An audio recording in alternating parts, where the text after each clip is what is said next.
Bismillahirrahmanirrahim. Khairu ma uhyikum bihi tahiyatul Islam wa tahiyatul Islam assalam. Assalamualaikum warahmatullahi wabarakatuh. Ila hadratin Nabi Mustafa Rasulillah sallallahu alaihi wa alihi wa sahbihi wa baraka wasallam. Wa ila kafatil anbiya'i wal mursalin wal malaikatil muqarrabin wa ila alihi at-tayyibin at-tahirin wa ashabil akramin wa tabi'ina wa tabi'ihim wa ila jami'i awliya'illahi as-salihin والشهداء والعلماء والفقهاء والمحدثين وإلى سائر مشايخنا ومشايخ مشايخنا وأهل أسانيدنا وسلسلاتنا وإلى أرواح أموات المسلمين وإخوان الحاضرين والغائبين وخصوصا إلى روح الإمام الغزالي رحمه الله وإلى روح الإمام الحبيب عبد الله بن علوي الحداد رحمه الله وإلى صاحب هذا الكتاب الشيخ عبد القادر ابن عبد المطلب الإندونيسي المكي المنديلي رحمه الله وإلى شيخنا كياي حاجي عبد الرحيم جهري البنجري حفظه الله وإلى شيخنا شيخ أحمد فهمي زمزم البنجري الندبي المالكي شيء لله لهم الفاتحة. أعوذ بالله من الشيطان الرجيم. الحمد لله رب العالمين. إياك نعبد وإياك نستعين اهدنا الصراط المستقيم. بسم الله الرحمن الرحيم. الحمد لله رب العالمين والصلاة والسلام. اللهم صل على رسولك سيدنا محمد. اللهم افتح علينا حكمتك وانشر علينا من خزائن رحمتك يا أرحم الراحمين. رب اشرح لنا صدورنا ويسر لنا أمورنا واحلل عقدة من ألسنتنا يفقهوا أقوالنا ولا حول ولا قوة إلا بالله العلي العظيم. ولا حول ولا قوة إلا بالله العلي العظيم. ولا حول ولا قوة إلا بالله. اللهم انفعنا بما علمتنا وعلمنا ما ينفعنا وزدنا علما وارزقنا فهما. نسألك فهم النبيين وحفظ المرسلين وإلهام الملائكة المقربين واهدنا بهداية العارفين وانشر علينا من خزائن رحمتك يا أرحم الراحمين. صلى الله على سيدنا محمد وعلى آله وصحبه أجمعين. الحمد لله رب العالمين. نوينا التعلم والتعليم والتذكر والتذكير والنفع والانتفاع والإفادة والاستفادة والحث على التمسك بكتاب الله وسنة رسوله صلى الله عليه وآله وصحبه وبارك وسلم والدعاء إلى الهدى والدلالة على الخير ibtigha'a wajhillah wa mardatihi wa qurbihi wa thawabihi. Alhamdulillah, kita sambung pengajian kitab Qalbun Salim pada muka surat 202. Qala al-musannif rahimahullah wa nafa'ana bihi wa bi 'ulumihi fid darain amin ila an qala ghibtah itu seperti hasad, tapi bezanya hasad cemburu dalam masa yang sama inginkan nikmat yang ada pada orang itu hilang. Itu hasad. Contoh, orang itu pandai, dia tak suka orang tu, hasad lah tu. Lalu dia inginkan kalaulah kepandaian yang ada pada orang itu hilang, dia suka tu. Sama juga mungkin orang itu lebih cantik daripada dirinya, dia hasad. Dia inginkan orang yang cantik itu mungkin jatuh, mungkin luka sehingga mencacatkan mukanya. Dia suka tu. Sama juga dengan orang yang hasad dalam bab kekayaan. Dia hasad dengan orang yang lebih daripada dia dari segi harta. Dia nakkan harta orang yang dihasad itu berkurangan ataupun binasa. Itu namanya hasad. Hasad dosa besar dari segi dosa hati. Tapi ada juga yang namanya ghibtah. Contoh, dia lihat orang itu kaya dan selalu infak. Dia ingin jadi macam tu juga. Itu namanya ghibthah. Orang itu pandai berdakwah, dia dalam hatinya saya ingin nak jadi macam orang itu, mungkin sama ataupun lebih baik daripadanya nanti dalam bab dakwah. Itu dibolehkan. Jika dengan niat yang baik, itu ia dinamakan ghibthah. Ghibthah tidak haram. Ghibthah ialah kamu berkeinginan untuk mendapat nikmat yang sama seperti nikmat yang diberikan kepada orang lain, tanpa menginginkan nikmat itu hilang daripada orang tersebut. Itu namanya ghibthah. Boleh. Jika menginginkan nikmat itu hilang daripada orang tersebut, maka ia dinamakan dengki, hasad atau iri hati. Ghibthah dibolehkan dalam Islam. Allah Subhanahu wa taala berfirman, wa fi dzalika falyatanafasil mutanafisun, dan untuk itulah hendaklah berlumba-lumba mereka yang ingin merebut kelebihan dan kesenangan. Orang ini infak, dia pun nak infak juga.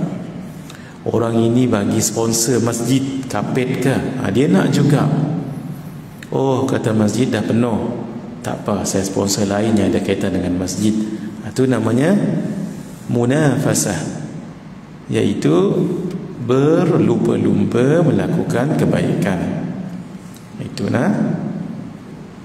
sangat bagus dalam Islam.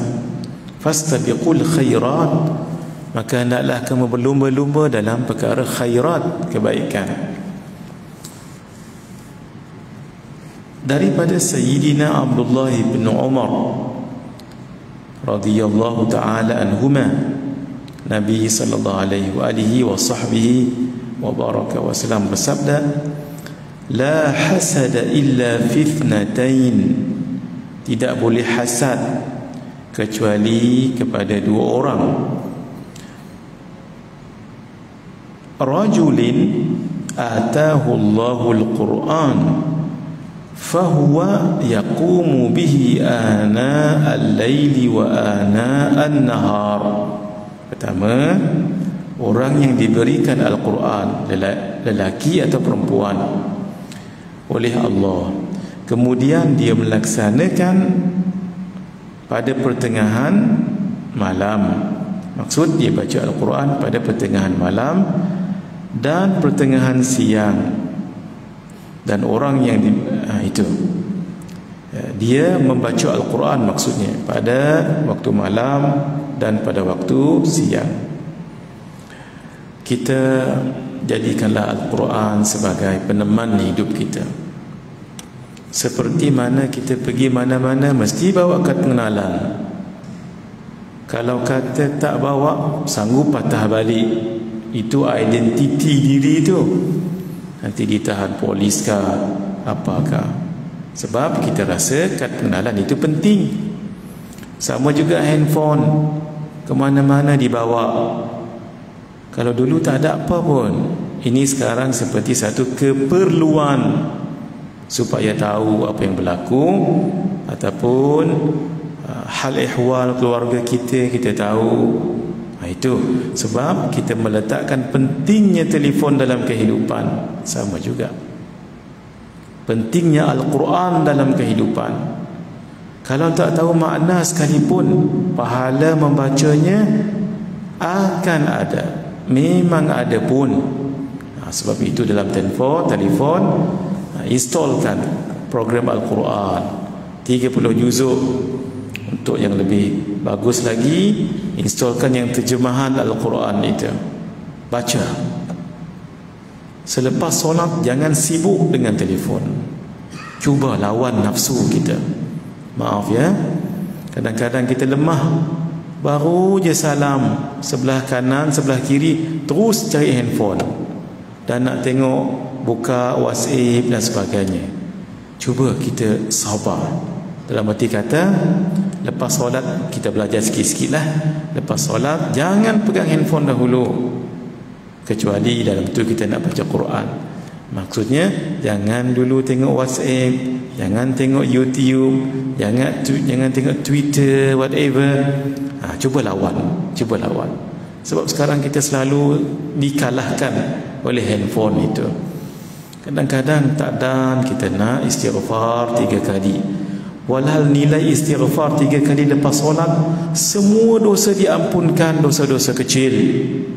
Astaghfirullahalazim alladzi la ilaha illahu al-hayyul qayyum wa atubu ilaih. Siapa yang baca al-hayyul qayyum pun boleh juga. Bila kita sebut tu, sebahagian ulama kata pejam mata supaya kita ingat apa yang kita buat nanti tadi tu, sebelum solat, sejam sebelum solat, 2 jam sebelum solat, reflect balik. Hatta di dalam solat teringat sesuatu, reflect balik. Ketika melantunkan itu, terus kita dengan penuh pengharapan, ya Allah, ampunkan dosa saya. Yang itu baru dapat diampunkan dosanya, walaupun sebanyak buih di lautan, tapi dosa-dosa kecil. Kalau kita buat air teh tarik dalam gelas, berapa banyak buih tu tak terkira, itu baru buih dalam gelas. Kalau buih di lautan, kerana itu kita jadi rasa lepas solat tu ringan rasa tubuh, sebab yakin Allah dah ampunkan dosa. Tapi syarat ketika melantunkan yang tadi tu penuh dengan keinsafan, mengingat akan doa, akan dosa yang telah dilakukan, itu baru dapat. Tapi kalau hatinya ghaflah, tak boleh, tak dapat. Sayyidatina Rabi'atul Adawiyah, Rabi'atul Adawiyah, beliau itu ahli sufi perempuan yang masyhur. Beliau sebut, istighfaruna yahtaju ila istighfarin. Istighfar kita itu perlu pada istighfar lagi. Sebab ketika kita ucap dan baca astaghfirullahalazim, hati tu dah merancang nak buat dosa lagi, dah merencana nak macam mana ni nak buat benda ni yang tak elok. Maksudnya menyebut saja di mulut, tidak di hati. Kata Rabi'atul Adawiyah, itu pun kena istighfar. Itu bukan sebarang, hadirin. Mahal istighfar ni, mahal. Selepas solat jangan disibukkan yang lain. Sabar dahulu 3 kali je pun. Astaghfirullahalazim alladzi la ilaha illa huwal hayyul qayyum wa atubu ilaih. Atau astaghfirullahalazim alladzi la ilaha illa huwal hayyul qayyum wa atubu ilaih. Boleh. Sebanyak buih di lautan dosa kita lakukan, tu yang kita rasa ringan, rasa badan, itu istighfar. Jadi jangan sampai kita tidak ambil peluang ini, mudah sangat-sangat. Jadi orang tadi diberi Al-Quran, maksud dia pandai baca Quran, lalu dia baca pada waktu malam ataupun dia baca pada waktu siang. Jadikan hadirin, jadikan peneman di alam kubur nanti. Iqra'ul Quran, tu Nabi pesan tu. Maksudnya Nabi tegaskan, Iqra'ul Quran, baca Al-Quran, fa innahu ya'ti yaumal qiyamah syafi'an li ashabih. Kerana Al-Quran nanti hari kiamat, kiamat besar, akan menjadi syafaat kepada orang yang selalu baca Quran. Kalau tak boleh baca 1 juzuk, bacalah 3 helai, 3 lembar. Tak boleh juga, bacalah 1 muka surat. Tak boleh juga, bacalah 5 ayat. Tadi 1 muka surat, ini 5 ayat mungkin. Jangan sampai tak baca. Itulah kita amalkan hadirin. Sebab kita tak tahu bila nak meninggal. Orang tua meninggal, orang muda pun meninggal, orang sakit meninggal, orang sihat pun meninggal. Tragedi di Terengganu itu, mudah-mudahan Allah rahmati roh mereka semua. Itu satu keluarga. Itu tak jangka tu. Bila dah timbul perkara sebegini, itu kematian tu. Kita tak tahu lagi. Sebab itu kita bersiap siagalah dengan amalan-amalan.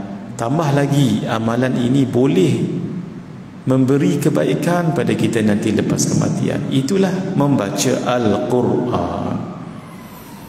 Kalau berat sangat, buka YouTube, apa surah yang kita hafaz, ikut ustaz yang dalam YouTube itu boleh.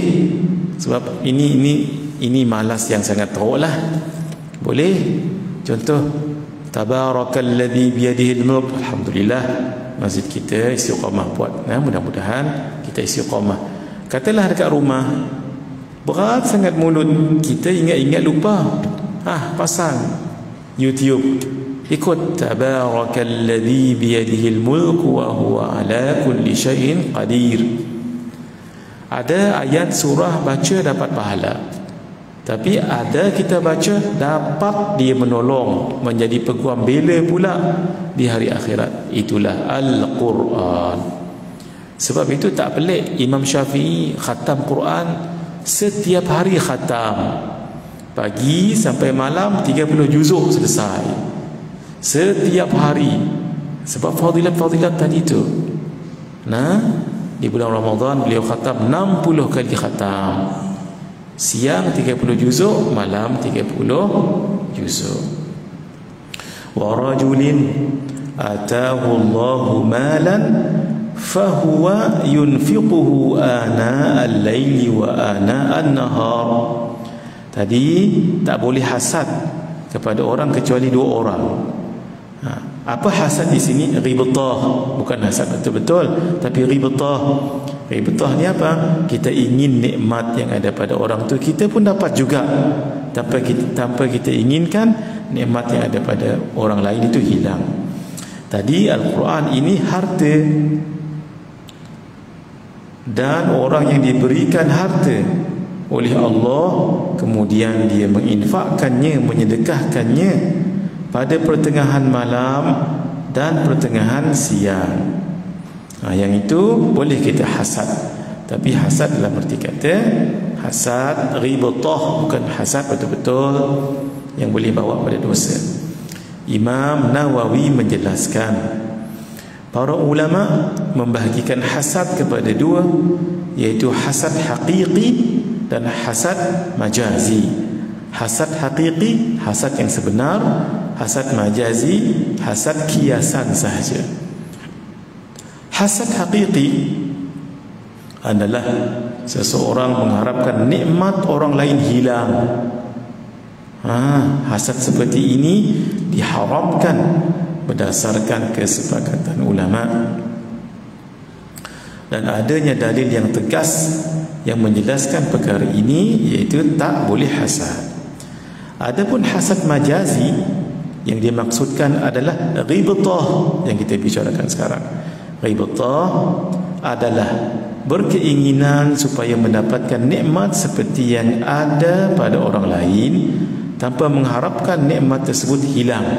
Macam tadilah, orang kaya, dia pun ingin nak kaya juga, dan dia boleh infakkan harta pada orang lain. Itu pandai memasak, dia pun ingin nak pandai memasak sebab dia boleh buat masakan untuk masjid, buka puasa ke, apa kerajaan, gotong royong masjid, dia yang masak. Itu boleh, sebab dia lihat kawannya lain boleh pandai memasak. Ghibtah adalah berkeinginan supaya mendapatkan nikmat seperti yang ada pada orang lain tanpa mengharapkan nikmat tersebut hilang. Jika ghibtah ini dalam hal dunia, maka ia dibolehkan. Jika ghibtah ini dalam perkara ketaatan, maka ia dianjurkan. Macam tadilah, orang itu dia selalu sponsor pada masjid ini, kita ingin macam tu juga. Itu dianjurkan dalam bab agama. Kalau bab akhirat, bab dunia, itu boleh, harus. Sedangkan maksud daripada hadis di atas yang telah kita bacakan tadi adalah tidak ada ghibta, maksudnya hasad yang disukai, kecuali pada dua perkara atau yang semakna dengan itu. Sudah kita baca tadi. Keadaan dibolehkan jika ada keinginan nikmat orang lain hilang. Boleh tak? Kita harap nikmat yang ada pada orang itu hilang. Boleh tak? Pada asalnya tidak boleh, sebab tu namanya hasad. Tapi ada keadaan boleh. Apa dia? Harus tidak berdosa. Jika ada perasaan ingin sekiranya nikmat yang ada pada orang yang menggunakan nikmat tersebut untuk melakukan maksiat. Dia banyak duit, tapi dia beli benda-benda yang tak elok, ataupun dia gunakan untuk jalan maksiat, ataupun dia pandai betul ilmu agama, memang pandai, tapi kalau bercakap, maaf, adalah nak kenakan orang, nak merendah-rendahkan orang. Ketika itu boleh kita inginkan, ya Allah, supaya ilmu dia tu apakah? Sebab dia gunakan bukan ke jalan kebaikan. Itu dibolehkan. Baik. Kerana engkau sebenarnya bukan suka nikmat itu hilang, tetapi suka jika maksiat itu ditinggalkan. Tandanya, jika orang itu meninggalkan maksiat, maka engkau tidak ingin lagi tidak inginkan lagi nikmat yang ada padanya hilang. Dia orang yang ada jawatan, tapi digunakan jawatannya itu untuk menindas orang lain, menzalimi orang lain. Boleh kita inginkan supaya jawatannya itu dilucutkan ataupun dihilangkan, boleh. Kita bukan benci dengan dia tu, dengan jawatan tu. Kalau benci dengan jawatan tu hasad. Tapi kita nak dia berubah. Mungkin dia tak sedar diri. Itu bagus istilah orang Melayu, tak sedar diri. Maksud dia macam merasakan dirinya hebat, sebenarnya tidak. Sempurna, sebenarnya tidak. Itulah. Jadi kalaulah orang tadi ada jawatan, tapi dia tak gunakan ke jalan keburukan, kita tak nak benda tu hilang. Itulah tandanya kita bukan hasad kepada orang lain. Sebagai contoh, seseorang melakukan maksiat dan dosa kerana memiliki kekayaan dan jawatan. Jika kita ada keinginan supaya kekayaan atau jawatannya hilang atau kurang, itu tidak mengapa. Kerana keinginan itu bukan kerana kekayaan atau jawatannya yang kita nak hilang tadi tu, bukan, tapi kerana maksiat dan dosa yang dilakukannya. Jika dia berhenti daripada melakukan maksiat dan dosa, kita tidak akan ada lagi keinginan agar keduanya, kekayaan dan harta tadi hilang. Itu tandanya kita bukan benci dengan nikmat yang ada pada dia tu, tapi dengan perangai tadi tu, dia gunakan ke jalan ke maksiatan. Apa ubat penyakit hasad? Ketahuilah, penyakit hati seperti hasad tidak ada ubatnya melainkan dengan menggabungkan antara ilmu dan amal, seperti makjun, campuran ubat-ubatan tradisional. Buku ini memang diambil daripada buku Imam Al-Ghazali. Imam Al-Ghazali sangat praktikal. Apapun masalah, dua je dulu kena ingat. Satu, ilmu, maksudnya tahu itu masalah, tahu itu penyakit hati. Yang kedua, belajar. Dengan ilmu tadi itu, belajar nak kenal penyakit itu, apa ciri-cirinya. Itu semestinya. Jadi dua, masih ada dua. Satu, ilmu. Dia hendaklah mengetahui bahawa hasad memberi mudarat kepada dirinya, bukan kepada orang yang ada dihasadkan. Bahkan ia memberi manfaat kepada orang tersebut yang dia hasadkan. Apa contoh? Contoh, kalau dia hasadkan orang itu, maka orang itu pun bersabar, contohnya dapat pahala kat dia, dekat orang yang dihasadkan. Setengah keadaan dia hasad, lalu dia mengata orang tadi tu. Setengah riwayat menyebut dia transfer pahalanya pada orang yang dihasad. Setengah pendapat mengatakan begitu. Dan orang yang dihasad bertambah-tambah rezekinya. Orang tadi yang hasad makin berkurang dan sedih hatinya. Apa yang dia dapat? Sebab itu kata ulama, jaga-jaga. Maksiat yang pertama sekali berlaku di langit kerana hasad. Qabil tak bersetuju dengan Habil. Sebab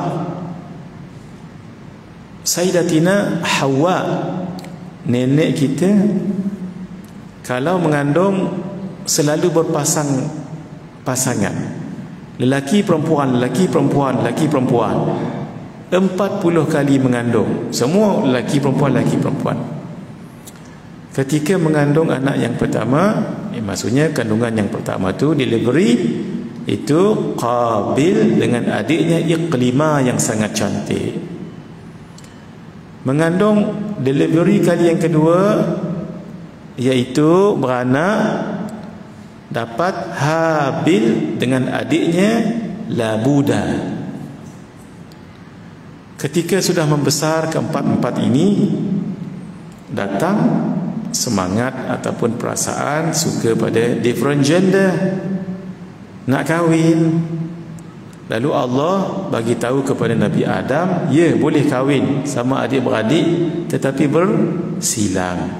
Qabil kahwin dengan Labuda, Habil kahwin dengan Iqlimah yang sangat cantik.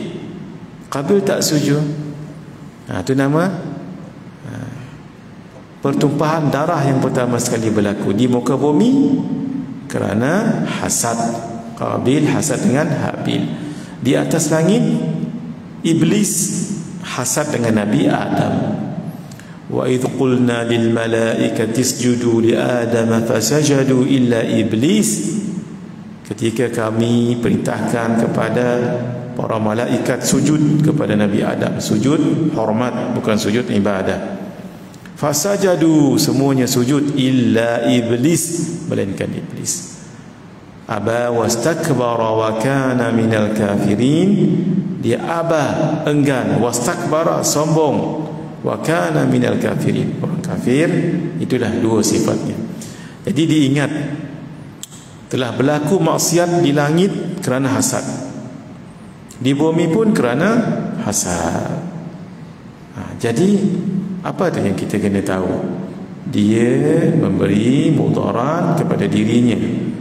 Al-hasudu la yasud. Orang yang hasad takkan tenang dalam hidupnya.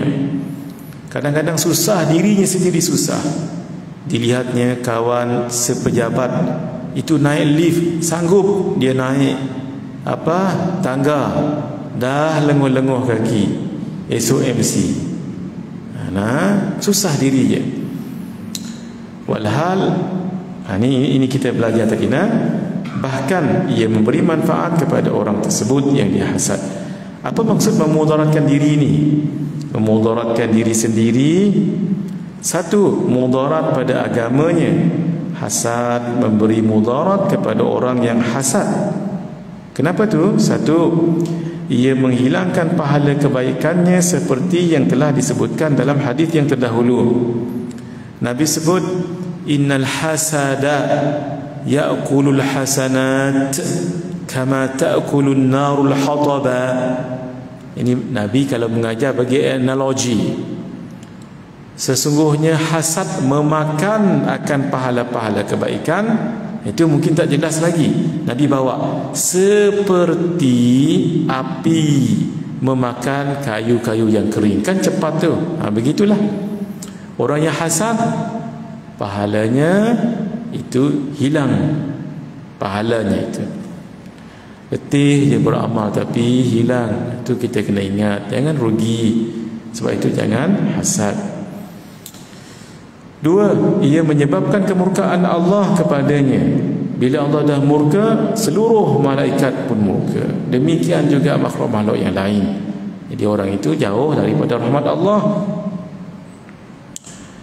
Kenapa dia tu macam menyebabkan kemurkaan Allah? Kerana satu, dia tidak redha dengan ketentuan qada Allah. Dah Allah bagi dia orang kaya, Allah bagi dia pandai memasak, Allah bagi dia ada rupa lah, ada expertise, ada rezeki yang lebih, Allah yang bagi. Kamu nak masuk campur urusan Allah. Sebab itu ini adalah urusan Allah. Dua, dia tidak bersyukur dengan nikmat Allah yang diberikan pada dirinya. Ya Allah, kalau Allah bagi dia mungkin kaya, mungkin tak datang masjid hari ini, malam ni. Jadi sederhana je hartanya, alhamdulillah, tidak sibuk menguruskan itu. Jadi diingat bahawa kena syukur nikmat Allah. Yang ketiga, dia seolah-olah menafikan sifat pemurah Allah dan keluasan perbendaharaannya.